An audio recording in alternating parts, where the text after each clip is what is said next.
everybody, my name is Carrie Mitchell, and some of my colleagues with the Student Learning Institute asked me if I could talk a little bit about summative and formative assessment with you. And so I'd like to talk about how these things have really contributed to the evolution of my own teaching. I am English faculty on the Larimer campus. I'm also the instructional coach and the co-director of the College-Wide Active Learning Institute. So I've been teaching for 20 years, 15 at Front Range, 5 at CSU. So I've had lots of time to make a lot of mistakes and to see what really works for my own teaching. My biggest shift has been that I have moved more in the direction of active learning away from the knowledge transmission paradigm. And that has been an enormous shift for me. And it's really changed the way that I use summative and formative assessment in my own class, much to the benefit of my students' learning. It's also made my teaching experience so much more rich and rewarding. So I'm just going to tell you a little bit about what my courses used to look like and what they look like now. In the past, I think my courses were organized almost strictly around summative essays. I gave very little thought to formative assessment. And so it was really about these 5 essays that students needed to write and whether or not they could do a good job on those essays. Could they demonstrate proficiency? And so because I saw those 5 essays as so important and my course was organized around them, those summative essays made up most of the final grade for my students. Back then, I used to rush to cover or touch on everything that I thought students needed to know for the essays. So my teaching very much felt like a checklist. Did I say that? Did I say that? My thinking or reasoning at the time was that if I could model it or cover it for my students in class, then they could probably go off and do that on their own. I realize now that that's kind of silly. It's almost like going to see a great music concert and thinking just because you watched somebody play the guitar or drum or be an awesome singer that somehow you could go home and do that on your own. So I realize now how flawed my thinking was at the time. At the time, a good day teaching to me would look like me standing up at the board running what I would call a whole class discussion. It felt like a discussion for me because I would be engaging probably about 4 students from the class. And you may have experienced this yourself. You always have a few eager students who do all of the talking on behalf of the class. But back in that model, I probably did 90% of the talking, and those 4 students, those eager students, would chime in.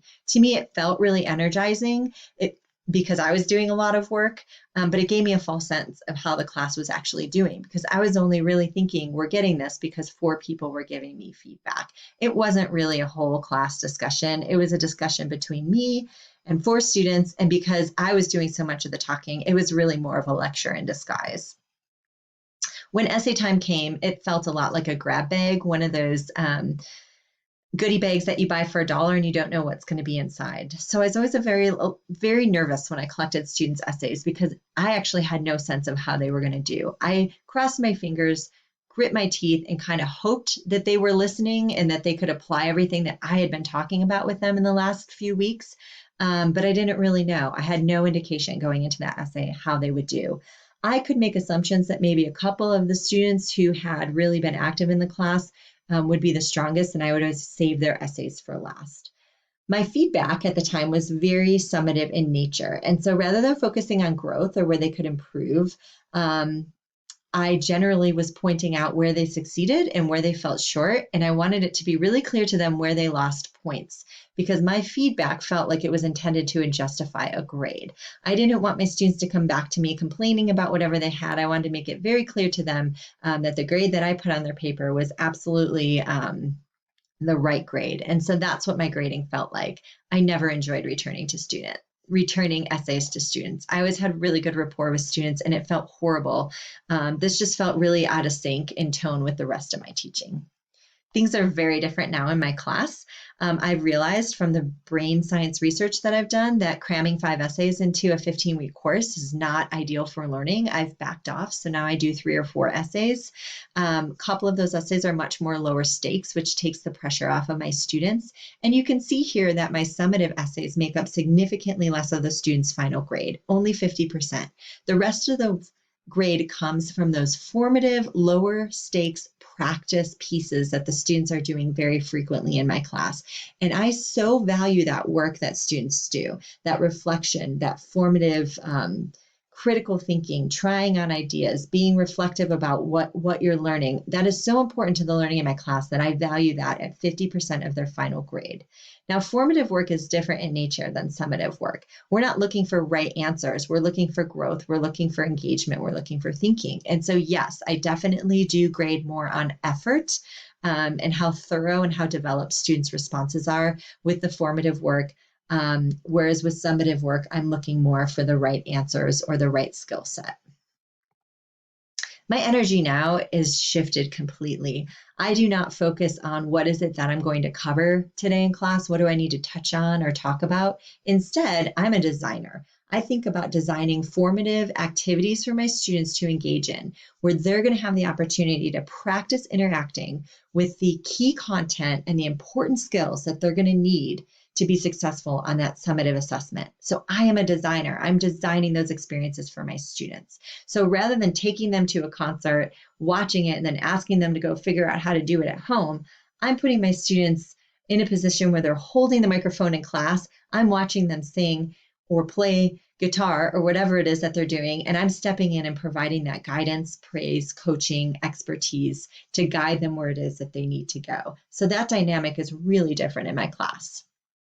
So now I think a lot about scaffolding. I have my summative essay, my summative assessment. In this case, I'm going to use the example of a summary essay that I use. And if students are going to be successful on meeting the outcomes of this summary essay, I think about all the different formative assessments that I can build into my course, scaffolding them along the way to make sure that students have had time to amply practice all of those skills and to work with the content that they'll need to do well on that summary essay. And so you can see here, I have 5 formative assessments that I give students in the couple of weeks that we're working on summative essays, and that gives me 5 points of intervention. So you can see in the yellow here, these are all the places where I get to intervene and let my students know, you get it, you're on track, or you're confused and I need to step in and provide you with more guidance. And so I'm going to give you a couple of examples of what these formative assessments look like in my class. So this is one of my online courses. It's a learning community and I teach it with Eric Salahub. So you may see some philosophy material in here as well. But for this summary assignment, the first thing that I want students to do is this activity on summary. They have looked at the assignment sheet and I really want to get a sense of what ideas they're coming to me with about summary, what is their prior knowledge, and also what have they learned by just looking at the assignment sheet. So I'm going to preview this. This is titled a quiz, but it's actually something that my colleague and I call a guided thinking activity. And so this is not a quiz. Quiz implies something different. This is just where students are working through their thinking on the concepts of summary. And I'm just going to show you the last question here.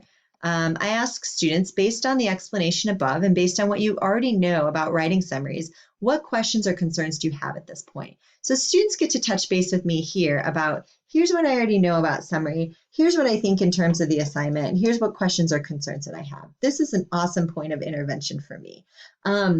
Even though I just phrase it as my own question, this is very similar to a technique from this book here by Angelo and Cross, the Classroom Assessments Technique, which I'm sure you've looked at this book. It's a fantastic resource. But here is an assessment called Muddiest Point.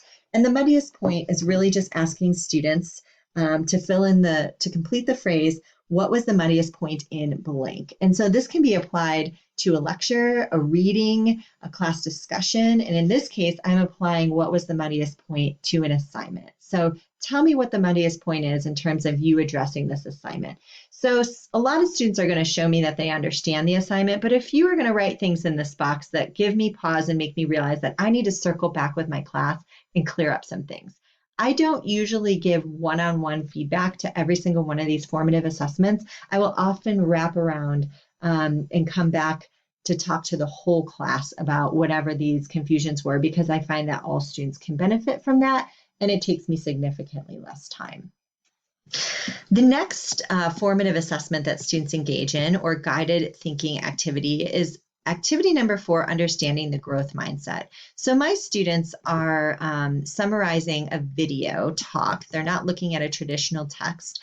They're looking at this talk by Carol Dweck on growth mindsets, and I need to make sure that they can comprehend the ideas from this talk if they're going to be successful on that summary. And so that is what this particular formative assessment is asking students to do. It's asking them to think through that video and to show me their level of understanding and comprehension. Again, another great place that I can intervene. So there are various other formative assessments, guided thinking activities that Eric and I build in our course. You can see how many there are in our class. It really is the backbone of our teaching. So I'm not going to go through all the other ones because we have a lot in here just for summary even. But I am going to show you one other example of something that I do in the spirit of formative assessment that contributes greatly to my students' success. So for my academic essays, my summative assessments, I ask students to turn in what I call an intervention draft. So they need to turn in a complete draft where they tried their best a week or more before the essay is actually due. And so before I collect students' essays for real, I get to see them in their draft form. And I focus all of my individual feedback energy in this place. I give my students a lot of marginal comments to help them see what is already working well and what are some growth areas in their essay. Where can they go back and revisit their work and do a little bit better? It is worth it for me to invest my commenting energy in this place, because instead of putting all my energy into justifying a grade with the summative assessment, which is what I used to do, I get to intervene here in the spirit of being a coach, being a helper, being on the student side, and give them the feedback that they need to bring their essay up to what I like to call the next level. Students are incredibly grateful for this feedback, and I would say 99% of the time, my students always use the feedback that I give them and make their final draft so much stronger. It is extremely rewarding for me as a teacher to be able to see that payoff of my intervention comments, my formative feedback that I give them on this being used to directly influence how well they do on the final assessment. When it comes time to grade the summative, the actual final essay, I don't spend much time giving them comments at all because all my energy went into doing that with the formative assessment. I usually just comment on their growth areas. I tell them, good job, here's where you improved, and I give them a rubric, it's built in D2L, where they can see the point distribution if they want to, in terms of where they gained or lost points. But I don't comment on that. I want my comments to be positive. I want my comments to be confidence building, and I really want to get them in the spirit of the growth mindset where they want to persist even if they're struggling in this course. So when I collect summative essays now, it's not a grab bag anymore. I know exactly what I'm going to get because I already saw their work as it evolved over all of these formative activities and their intervention draft. I know what I'm going to get, and I'm actually eager and excited because I know that 99% of my students are going to take my feedback, use it, and turn in something much stronger than what they did before.